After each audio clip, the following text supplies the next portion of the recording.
بھائی اگلا سوال ہے سوال نمبر 16 ریحان شفیع بھائی کا. وہ پوچھ رہے ہیں ایسے وظائف جس میں مخصوص عدد کو لازمی کر دیتے ہیں تو اس کی شرعی حیثیت کیا ہے؟ مثلا کوئی عامل کہتا ہے کہ فلاں وظیفہ اتنی تعداد میں پڑھو اور پھر دعا مانگو.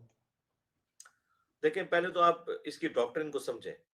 بعض لوگوں کے دماغ میں یہ آ گیا ہے کہ وظیفہ مخصوص تعداد میں نہیں ہونا چاہیے، تو یہ بھی کانسیپٹ بالکل غلط ہے. نبی علیہ السلام نے جتنے وظائف بتائے ہیں وہ مخصوص تعداد میں بتائے ہیں.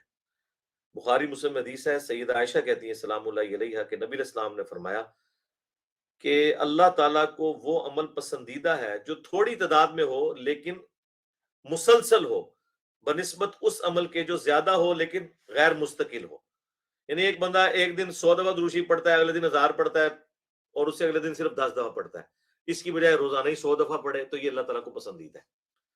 اس لیے دیکھیں اسلام میں اللہ تعالیٰ نے جو تعلیمات دی ہیں وہ فکس کی ہیں. نمازیں 5 ہیں. ویسے تو ہونا چاہیے تھا کہ جس وقت ٹائم ملے نماز پڑھ لو اور نمازیں جتنی مرضی پڑھتے جاؤ، نہیں، فکس کی تاکہ انسان کے اندر استقامت بھی آئے، وہ اللہ تعالیٰ کو پسندیدہ ہے. اسی طریقے سے فرض نماز کے بعد آیت الکرسی کا وظیفہ آیا ہے سنن نسائی الکبریٰ میں، مرتے ہی انسان جنت میں چلا جائے گا تو ایک دفعہ آیت الکرسی. صبح شام کے اذکار میں ابو داؤد میں، ترمذی میں آخری 3 صورتیں 3 دفعہ نبی علیہ السلام نے فرمائی. ابو داؤد کے اندر حدیث ہے مغرب اور فجر کے بعد 7 دفعہ اللہم اجرنی من النار. اس طریقے سے مجموع زوائد کے اندر المعجم الکبیر طبرانی کے حوالے سے ہے کہ صبح شام جو 10 دفعہ دروشی پڑے گا میری شفاعت کا حقدار ہو جائے گا.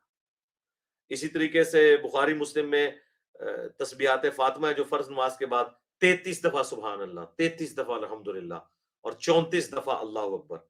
اور مسلم شریف کی ایک حدیث میں 33 دفعہ اللہ اکبر ہے اور یہ 99 بنے. اور پھر نبی اسلام فرمایا کہ 100 پورا کرنے کے لیے لا الہ الا اللہ وحدہ لا شریک لہ لہ الملک و لہ الحمد وہو علی کل شیء قدیر. لہذا تعداد تو نبی اسلام نے مخصوص کی ہے، اس کے بغیر آپ معاملات کو لے کے چل نہیں سکتے نا. تعداد ہوگی تو آپ کے اندر استقامت ہوگی اور آپ ایک موٹیو لے کے ایک آبجیکٹو کے تحت کام کر رہے ہوں گے. بعض لوگ کہتے ہیں جی وہ اللہ تعالیٰ کا ذکر گن گن کے نہیں کرنا چاہیے. بھائی یہ کس نے آپ کو پڑھا دیا؟ اللہ کے بندوں، خانہ کعبہ کے بھی طواف کے پھیرے گن کے ہی کرنے ہوتے ہیں 7. آپ 8 بھی کر دیں گے تو آپ کا فارغ ہو جائے گا. فجر کے 2 فرض گن کے ہی پڑھنے ہوتے ہیں، کسی نے 4 پڑھے وہ فارغ ہو جائے گی، اس کے 2 بھی نہیں ہوں گے. ٹھیک ہے، تو یہ کس نے آپ کو پڑھا دیا؟ تو بالکل فضول حرکت ہے. اب رہ گئے جو عاملین آپ کو کہتے ہیں جی 41 دفعہ سورہ فاتحہ کا وہ ذکر کر رہے تھے اپنے سوال میں، تو ظاہر ہے یہ جو تعداد ہے وہ خود سے بتا رہے ہیں. اگر کسی کو تجربے سے یہ بات حاصل ہوئی ہے کہ اس نے 41 دفعہ سورہ فاتحہ پڑھی اور اس کا کوئی مسئلہ حل ہو گیا اور وہ آگے کسی کو تعلیم دیتا ہے تو اس میں کوئی حرج نہیں، ہم تو اس میں کوئی اختلاف نہیں کرتے ہیں. لیکن ہم یہ کہتے ہیں کہ نبی علیہ السلام نے جو سنت اذکار تعلیم فرمایا وہ آپ کریں. سورہ فاتحہ پڑھنے کو میں کیسے برا کہہ سکتا ہوں؟ فاتحہ خود ایک عظیم سورت ہے، قرآن کی سب سے عظیم ترین سورت صحیح بخاری میں ہے کہ سورۃ الفاتحہ.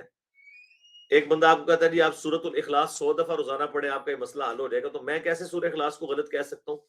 تو تعداد تو بہرحال آپ کو، ہاں البتہ یہ جو کہتے ہیں 1.25 لاکھ دفعہ اور اتنے لاکھ دفعہ، لاکھوں میں نبی علیہ السلام نے کبھی کوئی تعلیم نہیں فرمایا. آپ نے زیادہ سے زیادہ بھی کوئی عمل تعلیم فرمایا تو 100 دفعہ کیا ہے، 100 کے اندر اندر ہے. تو ٹھیک ہے، اگر کسی کو تجربے سے حاصل ہوا ہے تو وہ جو قرآن کی آیات ہیں یا صورتیں ہیں ان کا وظیفہ کرنا چاہتا ہے ضرور کریں.